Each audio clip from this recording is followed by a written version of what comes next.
Next topic is physical properties of sulfuric acid. Physical properties. First one, odorless gas है, sorry odorless acid है, कोई smell नहीं है. Again colourless है.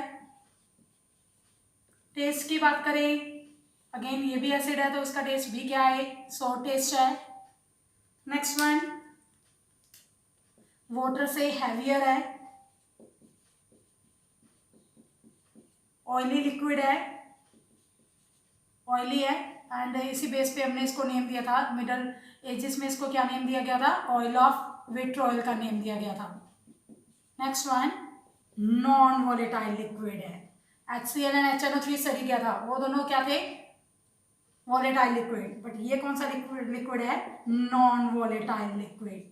Non volatile that means ये जल्दी जल्दी अपने वेपर्स क्या नहीं करता, फॉर्म नहीं करता, क्योंकि इसका बॉइलिंग पॉइंट एक्चुअल में क्या है, हायर है. दैट इसका बॉइलिंग पॉइंट है 338 degree Celsius. After that main इसकी एक प्रॉपर्टी है, दैट क्या है, ये हाइग्रोस्कोपिक इन नेचर है. हाइग्रोस्कोपिक इन नेचर मतलब एटमॉस्फेयर से, एटमॉस्फेयर में जो भी मॉइस्चर होएगा, एटमॉस्फेरिक मॉइस्चर को क्या कर लेगा, एब्जॉर्ब कर लेगा, और एब्जॉर्ब करके डाइल्यूट फॉर्म में क्या हो जाता है, कन्वर्ट हो जाता है. दैट्स वाई जिधर भी इसको स्टोरेज करते हैं, जब भी इसकी स्टोरेज करते हैं तो प्रॉपरली इसको स्टॉपर्ड बोटल्स में स्टोर करके रखा जाता है, स्टॉपर्ड बोटल्स में, ताकि ये डाइल्यूट फॉर्म में कन्वर्ट ना हो. कंसंट्रेटेड सल्फ्यूरिक एसिड को प्रॉपरली स्टॉपर्ड बोटल्स में स्टोर करके रखा जाता है. अनदर वन, वाटर में सॉल्युबल है, जैसे जैसे वाटर मिक्स करते जाओगे ये soluble, that means dilute form में क्या होता रहेगा, कन्वर्ट होता रहेगा. अनदर इसके फिजियोलॉजिकल एक्शन की बात करें तो जैसे अपना नाइट्रिक एसिड का डिस्कस किया था कि नाइट्रिक एसिड अपने स्किन पे येलो कलर के स्कार्स फॉर्म करता है, येलो कलर के स्टेन्स फॉर्म करता है. तो इसका फिजियोलॉजिकल एक्शन क्या है, जब भी अपने स्किन के कांटेक्ट में आएगा, ये भी अगेन क्रोजिव इन नेचर है, कंसंट्रेटेड सल्फ्यूरिक एसिड इस क्रोजिव इन नेचर है. ये भी अगर अपने स्किन के कांटेक्ट में आ गया तो अपने स्किन को नाइट्रिक एसिड टर्न करता था येलो में, और ये अपनी स्किन को कैसे टर्न कर देगा, क्या चीज़, किस तरह के स्टेन्स फॉर्म कर देगा, ब्लैक कलर के स्टेन्स क्या करेगा, फॉर्म करेगा. सॉल्युबल इन वाटर, जैसे जैसे वाटर में सॉल्युबल करोगे डाइल्यूट फॉर्म में कन्वर्ट होता रहेगा. अनदर वन, ये भी कांस्टेंट बॉइलिंग मिक्सचर क्या करता है, फॉर्म करता है. कांस्टेंट बॉइलिंग मिक्सचर फॉर्म करता है. कांस्टेंट बॉइलिंग मिक्सचर एट कितने टेम्परेचर पे, 338 डिग्री सेल्सियस पे. एट कितनी कंसंट्रेशन उस मिक्सचर पे इसकी, उतनी इस टेम्परेचर पे इसकी कंसंट्रेशन होती है 98.5%. दैट मीन्स इसको हम लोग 98.5% तक कंसंट्रेशन इसकी अचीव कर सकते हैं by boiling. That means by distillation इसकी कंसंट्रेशन कितनी अचीव कर सकते हैं, up to 98.5%. Next topic is chemical properties of sulphuric acid. अब ये chemical properties in case of dilute sulphuric acid and in case of concentrated sulphuric acid, ये properties actual में क्या है, डिफरेंट है. इससे पहले एक टॉपिक डिस्कस करते हैं कि एसिड की डाइल्यूशन कैसे कर सकते हैं. कि मान लो मेरे पास कंसंट्रेटेड सल्फ्यूरिक एसिड है, मेरे को उसको कन्वर्ट करना है डाइल्यूट में, तो मैं दैट कैसे कर सकती हूँ. कैसे किया, हमने एक बीकर लिया, इसमें कंसंट्रेटेड क्या ऐड किया, सल्फ्यूरिक एसिड ऐड किया, कंसंट्रेटेड सल्फ्यूरिक एसिड. ऊपर से मैंने क्या डालना स्टार्ट किया, वाटर ऐड करना स्टार्ट किया. डाइल्यूट करना है तो वाटर ऐड करना पड़ेगा, ऊपर से वाटर ऐड करना स्टार्ट किया. जैसे ही वाटर ऐड किया तो यहाँ पे एकदम से एसिड की सप्लटरिंग होना स्टार्ट होगी. सप्लटरिंग मीन्स जैसे छिट्टे, जैसे तेल में देखा होगा, तेल में एकदम से पानी गिरता है तो उसके छिट्टे आते हैं, तो दैट वे में एसिड की सप्लटरिंग होना स्टार्ट होगी. तो ये क्यों हुआ, एक्चुअल में क्या हुआ, जैसे ही water high amount of acid के कांटेक्ट में आया तो वाटर के एसिड के कांटेक्ट में आने से, कंसंट्रेटेड सल्फ्यूरिक एसिड के कांटेक्ट में आने से यहाँ पे लार्ज अमाउंट ऑफ हीट क्या होगी, इवॉल्व होगी. और इस हीट ने वाटर को, इस हीट की वजह से वाटर किस में चेंज हो गया, स्ट्रीम में, और दैट उसके कारण एसिड की क्या होना स्टार्ट होगी, सप्लटरिंग होना स्टार्ट होगी. और इसी एसिड की सप्लटरिंग के कारण ग्लास वेसल के ब्रेक होने के चांसेस है, दैट इवन अपने को भी क्या कर सकता है, हार्म कर सकता है. तो दैट मीन्स ये मेथड अभी राइट नहीं है कि अगर अपने को एसिड की डाइल्यूशन करनी है तो एसिड में कभी भी हम लोग क्या नहीं मिक्स करेंगे, वाटर नहीं मिक्स करेंगे. तो एसिड में वाटर नहीं मिक्स करेंगे तो क्या करें, यानी ये मेथड तो नहीं कर यूज कर रहे, तो कैसे करें, एसिड की डाइल्यूशन तो करनी है। तो दैट राइट मेथड क्या है डाइल्यूशन करने के लिए, अभी हम लोग क्या लेके चलेंगे, वाटर लेके चलेंगे। पहले क्या लेके चले थे, एसिड लेके चले थे, उसमें वाटर ऐड करना स्टार्ट किया, लेकिन एग्जैक्ट कैसे करते हैं डाइल्यूशन, वाटर लेते हैं, जितना अमाउंट ऑफ वाटर तुम्हें लेना है, जितनी भी डाइल्यूशन करनी है उतना अमाउंट ऑफ वाटर ले लोगे।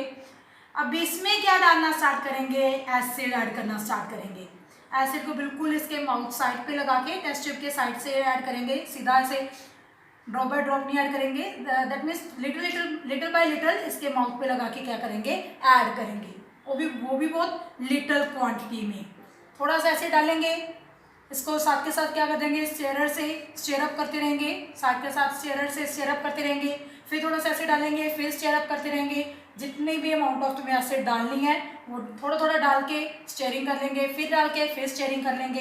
इस वे से ऑलवेज एसिड की क्या करते हैं, डाइल्यूशन करते हैं। चाहे कोई भी एसिड हो, जब भी उसकी डाइल्यूशन करनी है तो क्या नहीं करना, एसिड में कभी भी अपने को क्या नहीं मिक्स करना, वाटर मिक्सअप नहीं करना। करनी कैसे डाइल्यूशन है, वाटर में क्या मिक्स करेंगे, एसिड, वो भी ऑलवेज कितने अमाउंट में, स्मॉल क्वांटिटी में ऐड किया, फिर स्टेयरिंग किया, फिर स्मॉल क्वांटिटी में, फिर स्टेयरिंग, दैट वे से। Next is our chemical properties. मैंने तुम्हें बोला डाइल्यूट के केस में एंड कंसंट्रेटेड के केस में दोनों की प्रॉपर्टीज क्या है, डिफरेंट है, डिपेंड करता है कितनी डाइल्यूशन है उस अकॉर्डिंग उसकी प्रॉपर्टीज है, और उसमें कितना एसिड है उस अकॉर्डिंग उसकी प्रॉपर्टीज है। तो सबसे पहले प्रॉपर्टी डिस्कस करते हैं डाइल्यूट सल्फ्यूरिक एसिड की। डाइल्यूट सल्फ्यूरिक एसिड की जो प्रॉपर्टीज है उनको हम लोग एसिडिक प्रॉपर्टी भी बोल सकते हैं। कौन सी प्रॉपर्टी, एसिडिक प्रॉपर्टी। अगर कई बार बोलें कि एसिडिक प्रॉपर्टी की एग्जांपल दो, तो जो डाइल्यूट सल्फ्यूरिक एसिड की प्रॉपर्टीज है वो ही एसिडिक प्रॉपर्टीज है, तो उनमें से कोई भी एग्जांपल तुम लोग कंसिडर कर सकते हो। एसिडिक प्रॉपर्टी की जैसे बात करते हैं तो सबसे पहले तो अपने इंडिकेटर्स आते हैं। इंडिकेटर्स हमने पहले भी डिस्कस किया हुआ है, 3 टाइप के इंडिकेटर्स हम बेसिकली यूज करते हैं। वन इज मिथाइल ऑरेंज, जैसे उसको एसिड में डालेंगे तो वो किस में चेंज हो जाएगा, पिंक में। सेकेंड प्रॉपर्टी, सेकेंड अपने पास इंडिकेटर कौन सा है, फिनोप्थिलीन। फिनोप्थिलीन कलरलेस होता है और एसिड में डालने के बाद भी क्या रहेगा, कलरलेस ही रहेगा। Third one the most important which is blue litmus paper, अगर उसको एसिड में डालेंगे तो वो किस में टर्न हो जाएगा, ब्लू लिटमस पेपर एसिड में डालते साथ किस में टर्न हो जाएगा, रेड में। ये एसिडिक प्रॉपर्टी का बेसिक टेस्ट है, that is by using indicators. And इसके बारे में जो सेकंड कंसेप्ट है, ये तो इंडिकेटर्स हो गए, जैसे एक कंसेप्ट है कि सल्फ्यूरिक एसिड को हम लोग क्या बोलते हैं, डाइबेसिक एसिड बोलते हैं। ये मैंने तुम्हें पहले ही बता चुकी हूँ स्टार्टिंग टॉपिक में। डाइबेसिक एसिड क्यों, क्योंकि ये 2 स्टेप्स में आयनाइज होता है, और क्या चीज़ कह सकते हो कि ये टोटल 2H पॉजिटिव आयंस क्या करता है, प्रोड्यूस करता है, दैट्स वाई इसको हम लोग क्या बोलते हैं, डाइबेसिक एसिड। ये था इसका जर्नल कि अगर अपने को आइडेंटिफाई करना है कि इस जो गिवन सब्सटेंस है वो एसिड है या नहीं है, तो कैसे आइडेंटिफाई कर सकते हैं, इंडिकेटर्स यूज कर सकते हैं। जहाँ उसका नेचर बताना है कौन सा एसिड है, डाइबेसिक है, मोनोबेसिक है, तो अगर 2 हाइड्रोनियम आयंस प्रोड्यूस कर रहा है, यानी दैट मीन्स क्या कह सकते हो, अगर वो total 2H positive ions produce कर रहा है तो वो कौन सा एसिड हो गया, डाइबेसिक एसिड। बट अब टिपिकल एग्जैक्ट एसिडिक प्रॉपर्टीज क्या है, तो दैट एसिडिक प्रॉपर्टीज क्या है, हमने ऑलरेडी वैसे ये प्रॉपर्टीज डिस्कस की हुई है।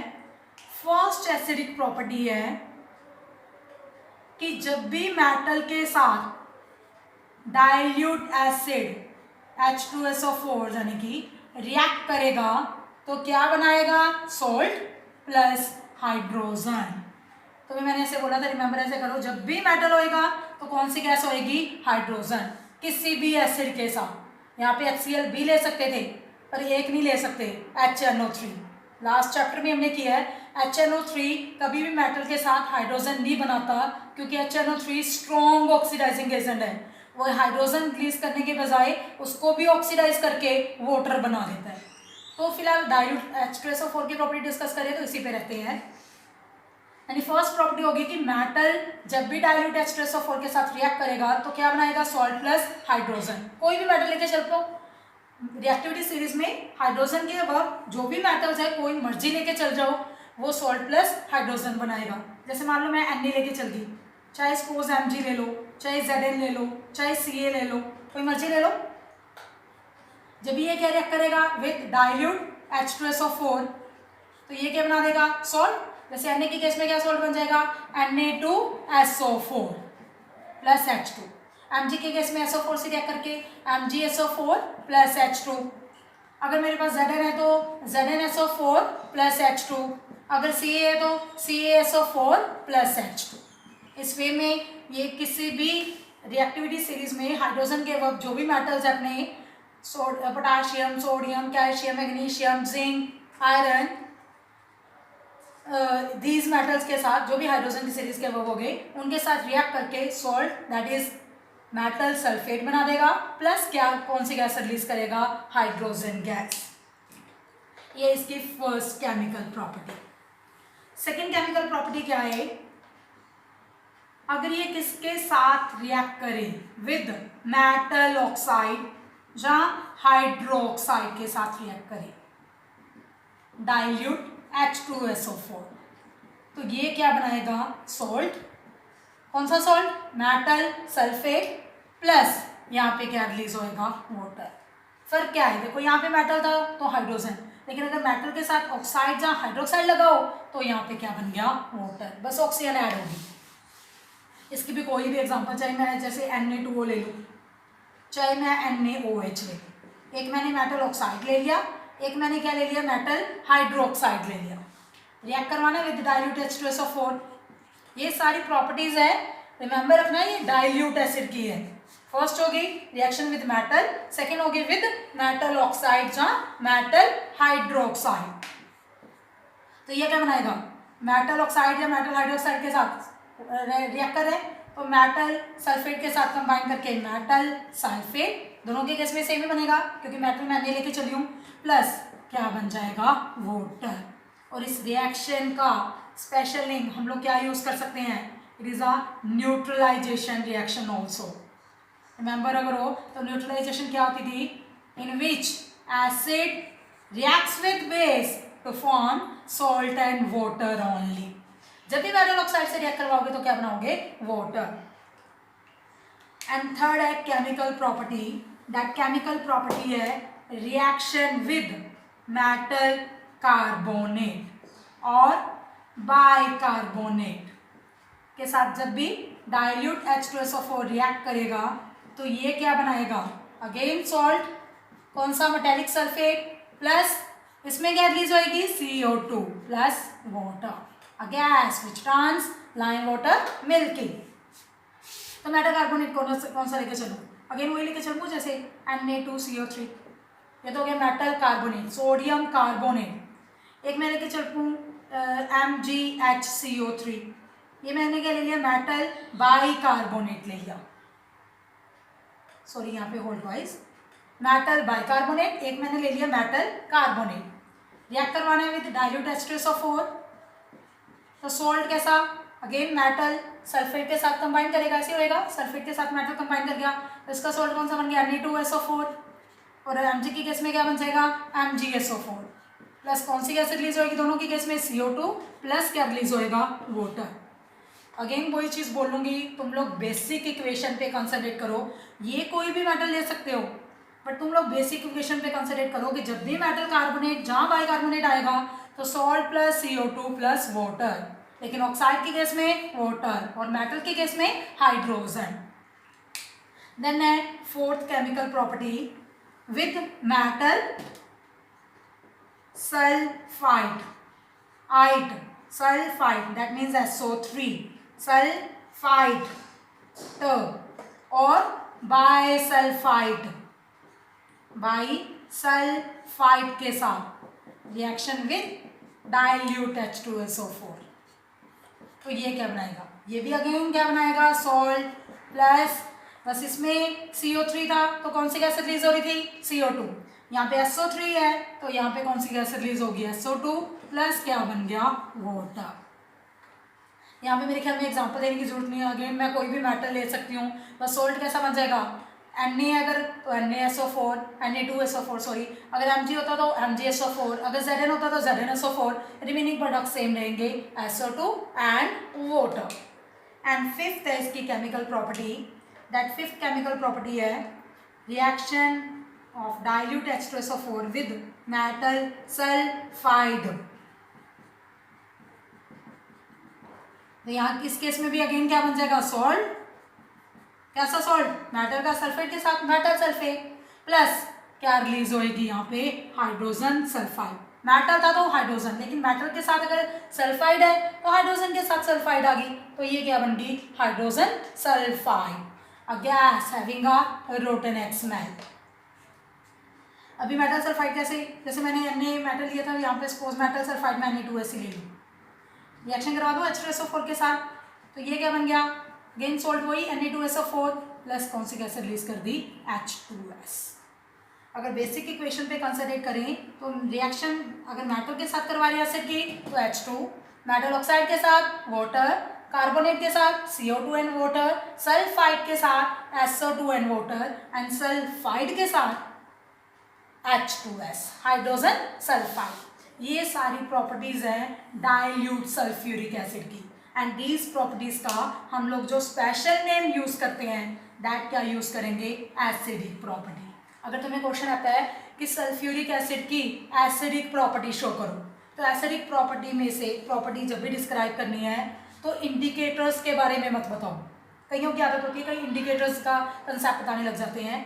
इंडिकेटर्स हैं चाहे डाइबेसिक एसिड वाली प्रॉपर्टी है, वो तो H2SO4 के लिए कॉमन है, डाइल्यूट के लिए भी है, कंसंट्रेटेड के लिए भी है। लेकिन अगर तुम्हें एसिडिक प्रॉपर्टी पूछा है तो टिपिकली तुम लोग ओनली दीज 5 प्रॉपर्टीज में से कोई भी इसकी रिएक्शन बता दोगे तो वो रिएक्शन क्या शो करेगी, एसिडिक प्रॉपर्टी डिस्क्राइब करेगी। और एसिडिक प्रॉपर्टी में ऑलवेज कौन सा एसिड होता है, डाइल्यूट एसिड होते हैं, चाहे HCl की थी, चाहे HNO3 की थी, चाहे H2SO4 की है। अगर एसिडिक प्रॉपर्टी की बात कर रहे हैं तो सिर्फ डाइल्यूट एसिड लेके चलना होता है अपने को। ये है सारी प्रॉपर्टीज डाइल्यूट सल्फ्यूरिक एसिड की। और नेक्स्ट बात करते हैं properties of concentrated sulphuric acid की। Concentrated sulphuric acid, concentrated sulphuric acid की एक्चुअल में 3 मेन प्रॉपर्टीज हैं। दैट 3 मेन प्रॉपर्टीज इसकी क्या है, one is non volatile property. Remember अगर हो तुम्हें कि ये नॉन वोलेटाइल एसिड है तो दैट इसकी प्रॉपर्टी है नॉन वोलेटाइल प्रॉपर्टी है कि इसकी। सेकेंड इसकी प्रॉपर्टी है ऑक्सीडाइजिंग प्रॉपर्टी, यस ये भी ऑक्सीडाइजिंग एजेंट है, that is oxidising property. And third one अगर तुम्हें रिमेंबर हो तो तुम्हें ये पता ही है ये कौन सा एजेंट है, डिहाइड्रेटिंग एजेंट भी यूज करते हैं। डिहाइड्रेटिंग एजेंट जो दूसरे सब्सटेंसेस से मॉइस्चर को क्या कर ले, एब्जॉर्ब कर ले, इवन केमिकली कंबाइन हो, दूसरे सब्सटेंसेस से मॉइस्चर नहीं सॉरी, इवन ये क्या करता है दूसरे सब्सटेंसेस से केमिकली कंबाइन वाटर मॉलिक्यूल्स को भी क्या कर देता है, सेपरेट आउट कर देता है। That's why it is known as a dehydrating agent. That is third इसकी प्रॉपर्टी होगी, यानी कि डिहाइड्रेटिंग प्रॉपर्टी। ये तीनों प्रॉपर्टीज अपने को डिटेल में है। फर्स्ट स्टार्ट करते हैं with the non volatile property से। तो नॉन वोलेटाइल प्रॉपर्टी क्या है, मैंने बताया था नॉन वोलेटाइल मतलब ये जल्दी जल्दी अपने क्या नहीं करता, वेपर्स नहीं फॉर्म करता। दैट मीन्स नॉन वेपर्स कह सकते हैं कि जल्दी जल्दी अपने क्या नहीं फॉर्म करता, वेपर्स फॉर्म नहीं करता। क्यों, क्योंकि इसका बॉइलिंग पॉइंट क्या है, हाई, दैट अबाउट कितना है 338 डिग्री सेल्सियस। इसी वजह से इसको हम लोग यूज करते हैं किस लिए, ताकि इससे वोलेटाइल एसिड्स क्या कर सकें, प्रिपेयर कर सकें। इसी प्रॉपर्टी की वजह से इसको वोलेटाइल एसिड्स प्रिपेयर करने के लिए क्या करते हैं, यूज करते हैं। अगर तुम्हें रिमेंबर हो हमने HCl की प्रेपरेशन की थी, HNO3 की प्रेपरेशन की थी, तो दोनों जगह पे मैंने क्या किया था, कंसंट्रेटेड सल्फ्यूरिक एसिड ही यूज किया था। वही सेम प्रॉपर्टी है नॉन वोलेटाइल प्रॉपर्टी, वही रिएक्शंस इंक्लूड करनी है जो हमने लेबोरेटरी प्रेपरेशंस की थी, HCl की, HNO3 की। अगर रिमेंबर हो HCl की लेबोरेटरी प्रिपरेशन क्या थी उसमें कोई भी मेटेलिक्स क्लोराइड लेके चलते थे, बट मैंने कहा था NaCl लेके चलती हैं। क्यों, क्योंकि NaCl क्या है, चीप है। NaCl ले लिया, इसको रिएक्ट करवाया था विद कंसंट्रेटेड सल्फ्यूरिक एसिड। और रीजन भी बताया था कि कंसंट्रेटेड सल्फ्यूरिक एसिड ही क्यों चूज करते हैं, क्योंकि ये अपने वेपर्स नहीं फॉर्म करता, फिर इजिली दूसरों के वेपर्स को फॉर्म करने में क्या करता है, हेल्प अप करता है, नॉन वोलेटाइल रीजन। तो NaCl को जब भी कंसंट्रेटेड सल्फ्यूरिक एसिड से रिएक्ट करवा रहे थे तो एक था लेस देन 200 डिग्री सेल्सियस ले रहे थे, एक टेम्परेचर कंडीशन थी जब ग्रेटर देन 200 डिग्री सेल्सियस ले रहे थे। हालांकि even greater than 200 degree Celsius preferable नहीं था, बट दो केसेस थे, एक लेस देन था एक ग्रेटर देन था। जब लेस देन था तो क्या बन गया था, NaHSO4 प्लस क्या रिलीज हो गया था, HCl गैस। और जब Na temperature greater than 200 degree Celsius लेके चले थे तो क्या बन गया था, Na2SO4 प्लस HCl। इस प्रॉपर्टी में देखो हमने रिएक्शन में क्या किया, नॉन वोलेटाइल एसिड से कौन सा एसिड प्रिपेयर कर लिया, वोलेटाइल एसिड प्रिपेयर कर लिया, और ये होगी इसकी non volatile property. Same way से जैसे मैंने HCl की प्रिपरेशन की है, इसमें हम लोग HNO3 की प्रिपरेशन करके दिखाती है। तो वहाँ पे मैंने क्या था, कोई भी मेटल नाइट्रेट लेके चल सकते थे, पर दो मेटल नाइट्रेट चूज करते थे हम लोग, आइदर सोडियम नाइट्रेट और पोटाशियम नाइट्रेट। इसकी भी रिएक्शन किससे करवाई थी, कंसंट्रेटेड सल्फ्यूरिक एसिड के से।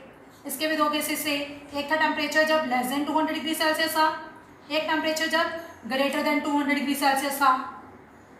लेस देन पे इसने क्या बना दिया था, NaHSO4, यहाँ पे Na2SO4 प्लस दोनों के केस में क्या प्रिपेयर होगी थी, क्या प्रिपेयर हो गया था, HNO3 एसिड। अगेन ये भी क्या है, वोलेटाइल है, HCl भी क्या है, वोलेटाइल है।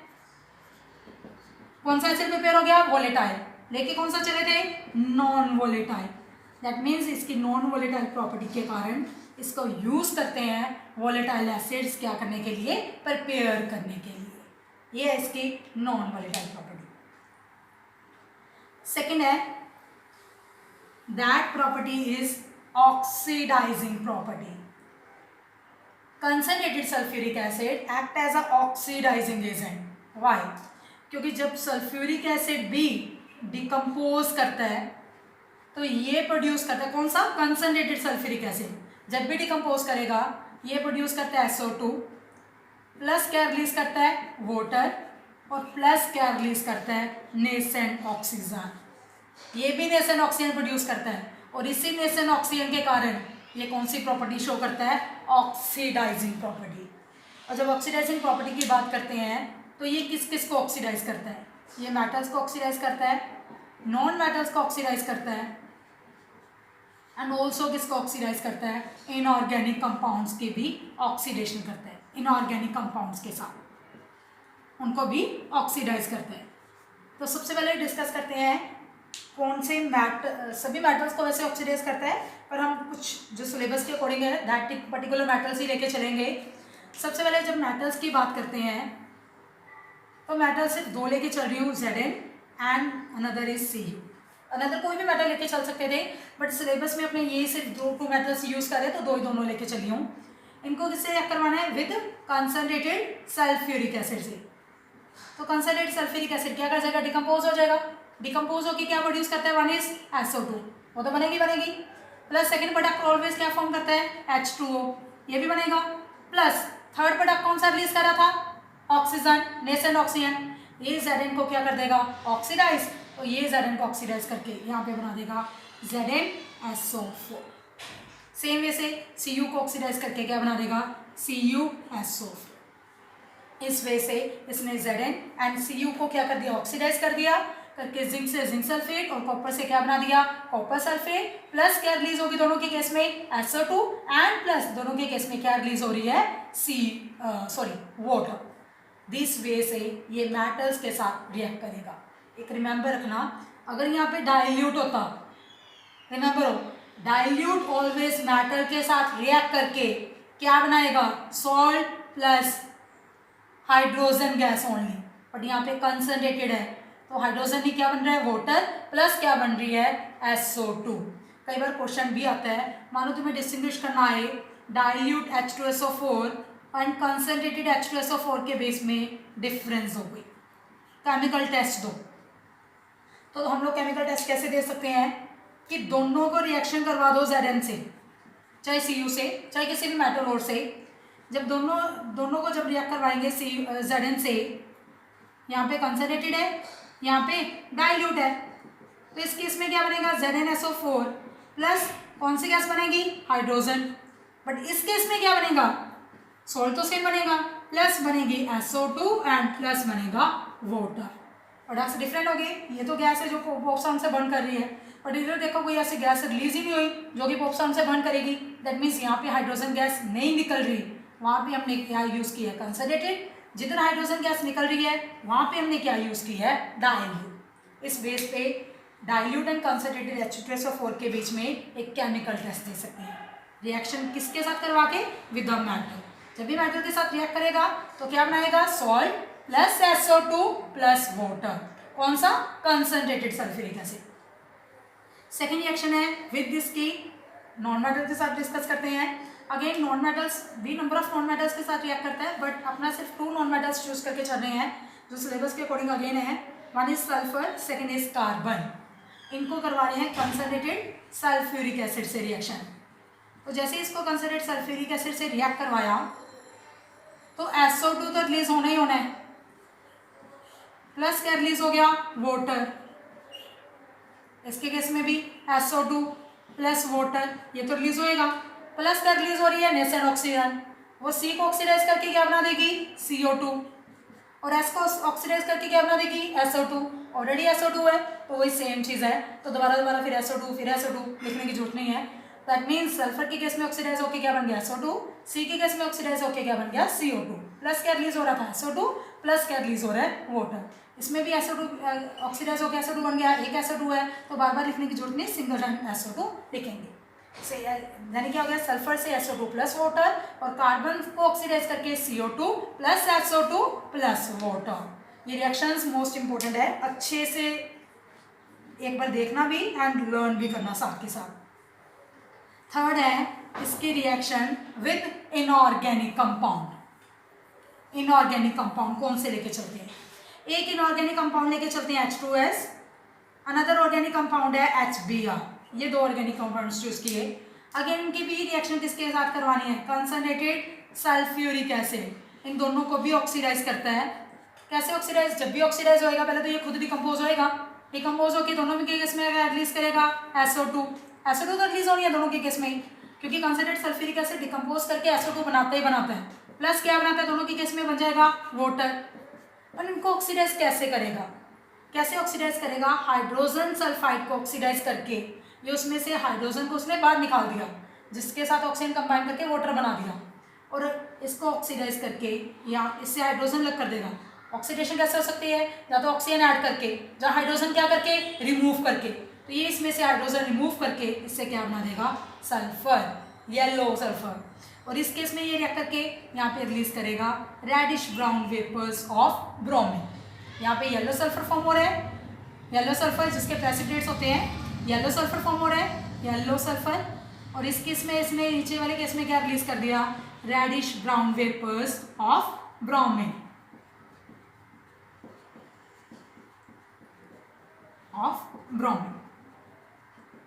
यानी reaction with metals salt plus SO2 plus water, reaction with non metal C के केस में CO2, S के केस में SO2 plus SO2 plus water, दोनों के केस में आएगा। अगर इनऑर्गेनिक कंपाउंड्स की बात करते हैं तो भी SO2 एंड वाटर तो आएगा। H2S को ऑक्सीडाइज करके क्या बना दिया S, और HBr को ऑक्सीडाइज करके क्या बना दिया Br2। इसके बेस पे क्वेश्चन भी कैसे भी एक वे कैसे आता है, कई बार क्वेश्चन इसके बेस पे ऐसे आता है why concentrated sulfuric acid is not a drying agent for H2S। Sulphuric acid को as a drying agent use नहीं कर सकते अगर किसको ड्राई अप करना है H2S को। वाई, रिमेंबर ड्राइंग एजेंट क्या था, द ड्राइंग एजेंट्स आर दो substances which does not react with that substance. जिसको ड्राई कर रहे हैं उसके साथ वो कभी भी क्या नहीं करेंगे, रिएक्ट नहीं करेंगे। बट यहाँ पे तो H2SO4 H2S के साथ क्या कर रहा है, रिएक्ट करके प्रोडक्ट्स फॉर्म कर रहा है।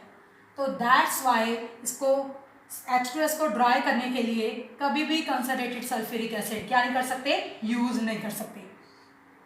और कई बार इसके बेस पे ऐसे भी क्वेश्चन आता है, name a gas that can be oxidise to sulphur. ऐसी कौन सी गैस है जो ऑक्सीडाइज होकर सल्फर बनाती है? रिमेंबर आया, ध्यान आ गया? कौन सा? ये वाला, यही कि H2S आंसर। आंसर क्या आएगा? H2S, बिकॉज H2S ऑक्सीडाइज होके क्या बनागी? सल्फर बनागी। इस वे से इसके बेस पे इसके क्वेश्चंस क्या होते हैं? रिपीट होते हैं। नेक्स्ट जो इसकी प्रॉपर्टीज है नेक्स्ट लेक्चर में डिस्कस करेंगे।